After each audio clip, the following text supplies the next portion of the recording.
Good morning, students. Today I am going to discussing with you class responsibilities. Responsibility. First, we discussing the defining the attributes. The attributes by analyzing the use case and other UML diagrams. The attributes can be derived from scenarios testings.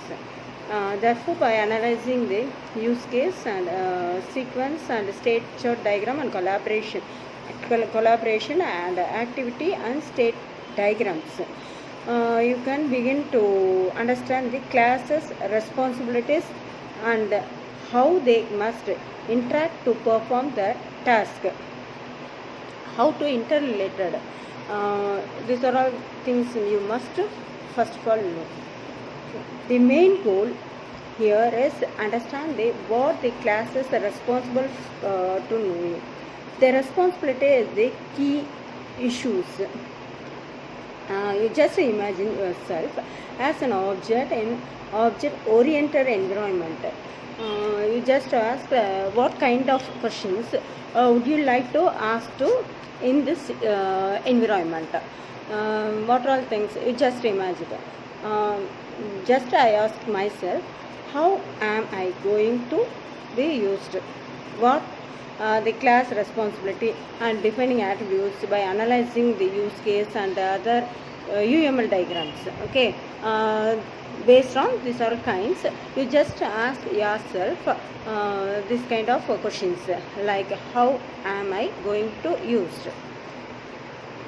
Next one, how am I going to collaborate with each classes, and how am I describe in context of system responsibilities, and what do I need to know about this kind of like responsibilities and attributes and use case and UML diagrams, and how am I described in context of this system responsibilities, and what do I need to know, and what state information do I need to remember over this time.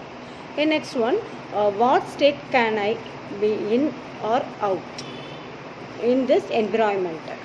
Okay. Next one, we using the previous object-oriented analysis result, because every actions, not only we are all initiated, everyone actions or discussions is based on our previous experience only, or in subject wise previous one research result only.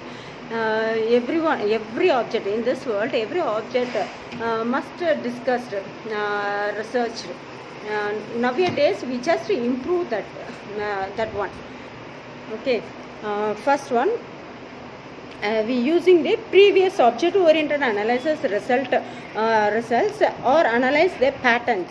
Okay, previous one patterns, we just compare the nowadays and previous days actions about that particular object, and can extremely useful in find out what attributes can be reused directly, and what lessons can be learned for defining the attributes. Furthermore, you can start to exploit which classes you will have to build, and which existing class can be uses.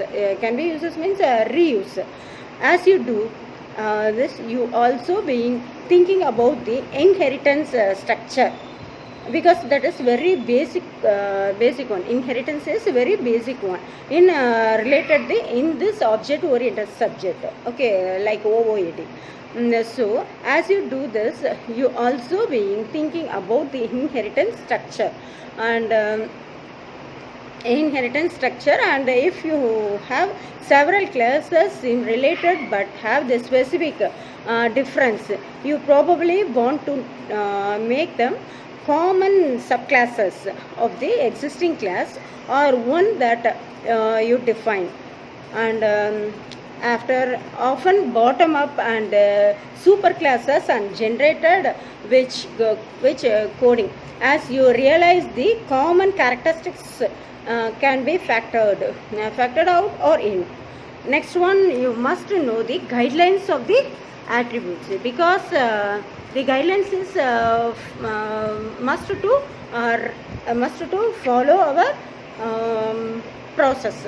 Process means what all things we are derived or discussing to build in object oriented design. Okay, you must to know the guidelines for the defining attributes. Here guidelines for the identifying the attributes of the classes in use case. First one is attributes usually correspond to the nouns followed by proportional phrases as cost of the soap.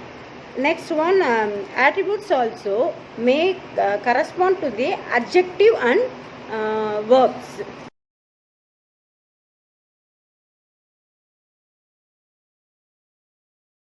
Next one point we keep on your mind, just keep the class simple, state only enough the attributes to define the object states. Next one, attributes are less likely to fully described in a problem statement. You must draw on your knowledge of the application domain and the real world to find them. We just omit the derived attributes. For example, do not use the time elapsed since order. This can derived from time of the order. The derived attributes should be expressed at the method also. Do not carry the discovery of the attributes to excess. You can add more attributes in this sequence iterations. Another point to remember in that you think of many attributes that can be associated with class.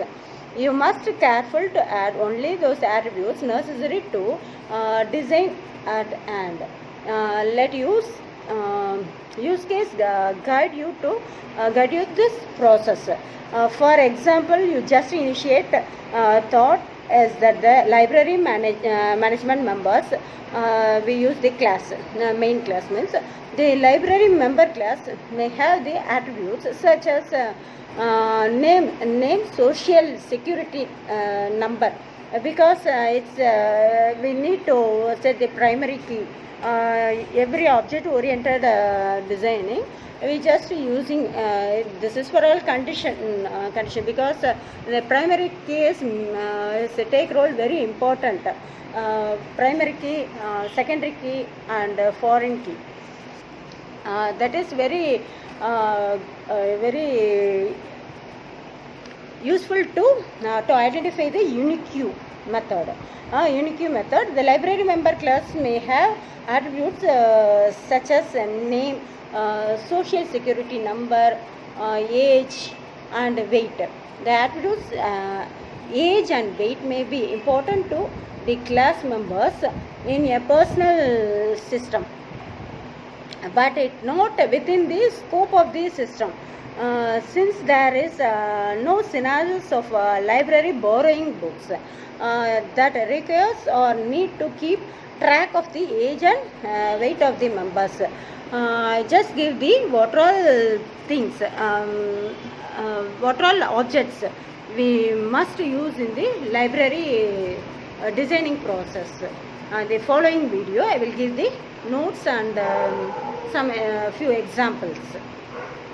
Students, if you like my video or very useful to you, means you just subscribe my video and give the likes.